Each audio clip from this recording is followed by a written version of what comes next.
You think you know the story of the Cuban Missile Crisis. Two superpowers, a blockade, and a blinking contest. But the real story wasn't happening in the White House or the Kremlin. It was happening deep underwater, in a suffocating Soviet submarine, where the temperature was rising and sanity was slipping. Hello everyone, and welcome to Night Nook. Tonight, we expose the secret files that proving just how close we actually came to nuclear winter, and the terrifying details they kept hidden from the public for decades. Quick question before we start. Do you think governments today are still hiding close calls like this from us? Let me know your thoughts down there. If you're ready for the truth, hit that subscribe button and ring the bell. You won't want to miss what we found. Let's get into it.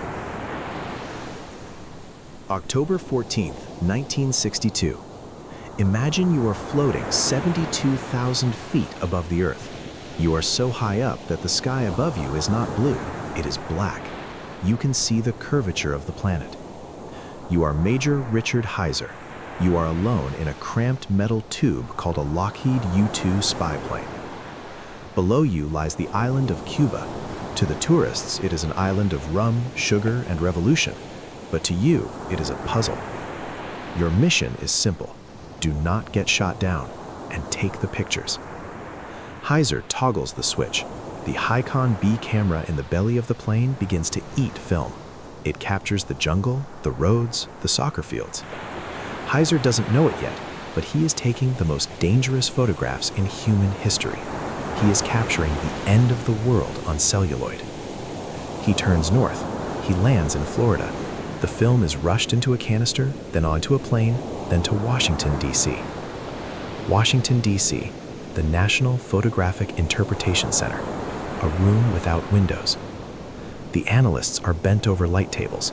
They have magnifying glasses. They are looking for anomalies. They see a clearing in the trees near San Cristobal. They see tents. They see trucks. And then they see them. Long, tubular objects, canvas covers, missile erectors. These men know what Soviet SS-4 missiles look like. They've seen them in the Red Square parades, but those were in Moscow. These are 90 miles from Florida. These missiles can carry a 1 megaton warhead. That is 50 times the size of Hiroshima. Flight time to Washington, 13 minutes. The analyst drops his magnifying glass. He picks up the phone. October 16th, 8:45 a.m. McGeorge Bundy walks into the president's bedroom. John F. Kennedy is still in his pajamas, reading the morning papers. Bundy says 4 words. Mr. President, hard proof. The nightmare has begun. For the next 13 days, the White House becomes a bunker. They form a group, ExComm, the Executive Committee of the National Security Council. We have the audio tapes. Kennedy secretly recorded these meetings. If you listen to them today, you don't hear panic, you hear confusion. You hear men trying to calculate the uncalculable. General Curtis LeMay, the head of the Air Force, is a hawk. He wants war. On the tapes, you can hear his voice, gruff and angry. We need to bomb them, Mr. President. Wipe them out. A full airstrike. If we don't, we look weak. But Kennedy hesitates. He reads a book called The Guns of August. He knows how World War I started. By accident, by miscalculation, by pride. He asks the question, if we bomb the sites, will we kill Russians? The answer is yes. And if we kill Russians, what will Khrushchev do? Nikita Khrushchev, the premier of the Soviet Union. Why did he do it? The archives from the Kremlin give us the answer. It wasn't just aggression, it was fear. The Americans had placed nuclear missiles in Turkey, right on the Soviet border. Khrushchev felt surrounded. He said to his generals, "The Americans have surrounded us with bases. Let us put a hedgehog in Uncle Sam's pants." It was a gamble. He thought Kennedy was young. He thought Kennedy was weak. He thought he could sneak the missiles in before anyone noticed. He was wrong. Back in Washington, the debate rages. Option A, airstrike, immediate war. Option B, invasion, immediate war. Option C, something else. Secretary of Defense Robert McNamara proposes a blockade. But a blockade is an act of war. You cannot block international waters, so they call it a quarantine, a ring of ships around Cuba. Nothing goes in, Nothing comes out. It is a line in the sand, or rather, a line in the ocean. October 22nd, Kennedy decides to tell the world. He sits before the cameras. The lights are hot. He looks tired. In living rooms across America, families gather around black and white television sets. In Moscow, the KGB is listening to the broadcast. It shall be the policy of this nation to regard any nuclear missile launched from Cuba against any nation in the Western Hemisphere as an attack by the Soviet Union on the United States, requiring a full retaliatory response upon the Soviet Union. Did you hear that? Full retaliatory response. That means if one missile leaves Cuba, we will burn the entire Soviet Union to ash. The secret is out. The ships are moving. The silos are opening. And the world goes to bed, wondering if the sun will rise tomorrow. October 22nd, 1962, Monday. The night the world stopped pretending everything was fine. After Kennedy's speech, the silence in American living rooms was replaced by chaos. In supermarkets from Florida to Oregon, the shelves were stripped bare. Canned goods, water, flashlights, batteries. People weren't buying for the weak. They were buying for the end of the world. In schools, they stopped teaching math. Instead, they taught children to kneel under their wooden desks and cover their heads. Duck and cover. A paper shield against a supernova. It was a lie to keep the children calm and the parents sane. In the Pentagon, the generals turned the key. The alert level was raised to DEFCON 2. It has only happened once in history. The next step is DEFCON 1. And DEFCON 1 isn't a warning, it is war. Strategic Air Command launched Operation Chrome Dome. Picture this: dozens of B-52 Stratofortress bombers loaded with thermonuclear gravity bombs, clawing their way into the sky. They flew loops over the Arctic, over the Mediterranean. They did not land. 24 hours a day. As one landed, another took off. They were waiting for a single code word to turn south and fly toward Moscow, Kyiv, and Leningrad. The world had become a pistol, and the hammer was pulled back. But the main stage of this drama was not in the sky. It was in the ocean, the Atlantic, the warm waters of the Sargasso Sea. The U.S. Navy built a wall, 180 ships, aircraft carriers, destroyers, cruisers. They formed a giant steel arc 500 miles from Cuba. The quarantine, a polite word for a siege. The orders were clear. Stop every ship, inspect the cargo. If you find missiles, turn them around. If they refuse, shoot the rudder, disable them. And coming from the east, cutting through the waves, were the Soviet ships, the Gagarin, the Komiles, the Poltava. In their holds lay the long cylinders, covered in canvas, and they were not slowing down. October 24th, morning, Wednesday. In the White House Situation Room, the most powerful men in America sat in silence. Robert Kennedy, the president's brother, later remembered this moment. The faces of the men were gray. It felt as if all the air had been sucked out of the room. Intelligence reports came in. The Soviet ships were approaching the quarantine line. Time to contact, 1 hour. 50 minutes. 30 minutes. If an American destroyer fires on a Soviet ship, World War III begins. It is automatic, a domino effect that cannot be stopped. President Kennedy sat with his head in his hands. He didn't want to shoot, but he couldn't back down. In Moscow, Khrushchev wasn't sleeping either. He drank tea, smoked heavily, and paced his office like a caged bear. He realized he had miscalculated. And then the report came. At first, they thought it was a radar glitch. The Soviet ships were slowing down. Some stopped dead in the water. Others began a slow, painful turn. They were not crossing the line. Secretary of State Dean Rusk leaned over to the National Security Advisor and whispered the line that would define the crisis. We're eyeball to eyeball, and I think the other fellow just blinked. Was it a victory No, it was just a pause. Because while the ship stopped, the missiles already on Cuba were being fueled. The construction crews were working day and night. And the scariest part of the crisis was hidden underwater. The Americans saw the ships on the surface, but they didn't know that deep below, under the thermocline, 4 Soviet submarines were approaching the line. Foxtrot-class submarines.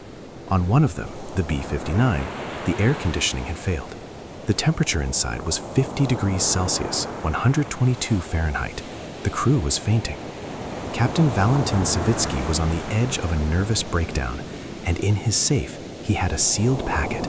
Inside were the codes for a special weapon, a nuclear torpedo. The guy on the surface might have blinked, but down in the dark, no one was blinking.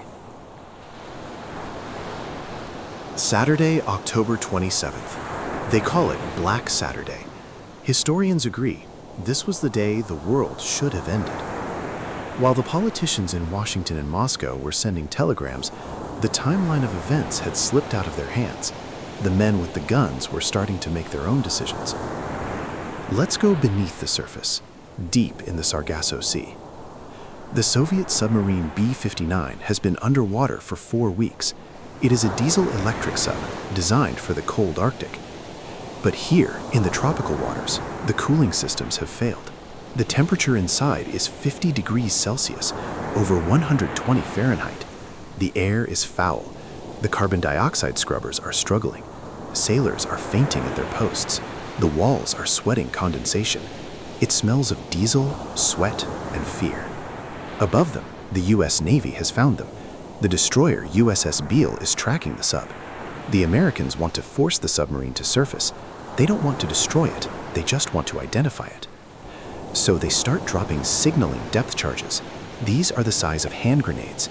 They make a loud bang, but they don't crush the hull. It is a signal. We see you. Come up. But inside B-59, they don't know that. They haven't had radio contact with Moscow for days. They don't know if the war has already started. All they hear are explosions. Boom, boom, boom. To the exhausted, suffocating crew, it sounds like an attack. They think they are being bombed to death. Captain Valentin Savitsky loses his nerve. He screams, "Maybe the war has already started up there. We are going to blast them now. We will die, but we will sink them all. We will not become the shame of the fleet." He orders the special weapon to be readied.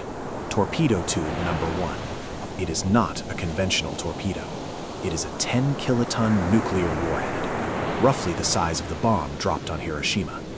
If he fires it, the U.S. fleet is vaporized. The U.S. responds by nuking Moscow. The Soviets nuke London and Washington. The Northern Hemisphere ceases to exist. Soviet protocol was strict.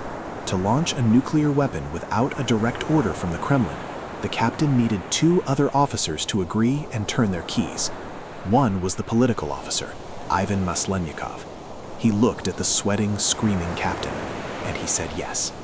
2 keys were in the lock. The world was 1 key turn away from midnight. But there was a third man, Vasily Arkhipov.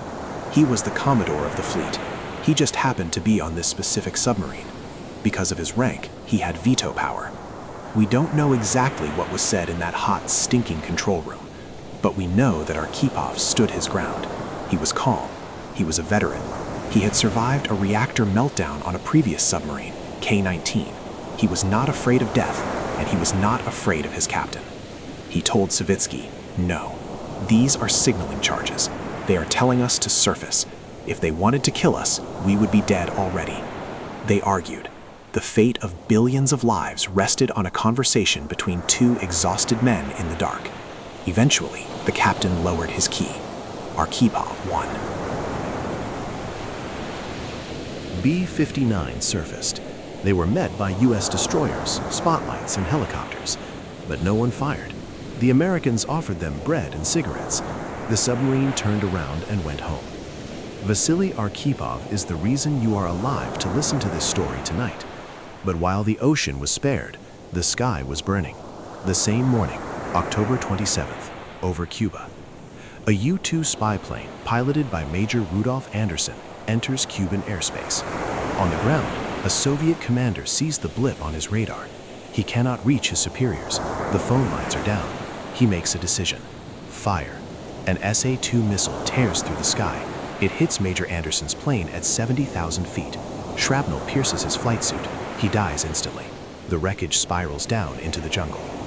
This was it, the first blood. The Americans had promised, if they fire at our planes, we will invade. Back in the White House, the news arrives. Sir, they shot down Anderson. The general slammed the table. This is it. We must bomb the SAM sites tomorrow morning. Invasion on Monday. Kennedy looked at the clock. It was Saturday night. He realized he had lost control. The blockade hadn't worked. The quarantine hadn't worked. A pilot was dead. A nuke had almost gone off underwater. He had to do something that looked like weakness. He had to blink again. He sent his brother, Bobby Kennedy, on a secret mission in the middle of the night, not to the Kremlin, but to the Soviet embassy in D.C., to beg for peace.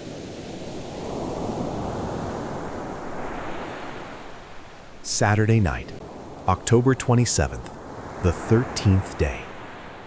Washington, D.C. is wet with rain. Inside the Justice Department, the lights are dim. Robert Kennedy, the president's brother, is exhausted. His eyes are red. He hasn't slept in 48 hours. He is waiting for one man, Anatoly Dobrynin, the Soviet ambassador. When Dobrynin arrives, there are no pleasantries. The time for diplomacy is over. Bobby Kennedy speaks quietly. He tells the ambassador, "We have to have a deal tonight. My brother is losing control of the generals. They want to bomb Cuba tomorrow morning. If they do, it's the end." Dobrynin asks, "What is the offer?" Kennedy puts a card on the table. "We will promise not to invade Cuba. We will lift the quarantine." Dobrynin shakes his head. "That is not enough. Comrade Khrushchev needs more. You have missiles in Turkey pointed at his dacha." This is the moment. The Americans had publicly refused to trade the Turkey missiles. They said it would destroy NATO. They said it would make them look weak. But in this dark room, Bobby Kennedy leans forward. "Okay," he whispers, "we will take the Jupiters out of Turkey, but we will do it in 6 months, and we will do it secretly. If you write this down, if you tell the newspapers, the deal is off. We will deny it ever happened." It was a handshake in the dark, a secret back door out of the apocalypse. Dobrynin nodded. He left the building and rushed to the telegraph office to send a cable to Moscow.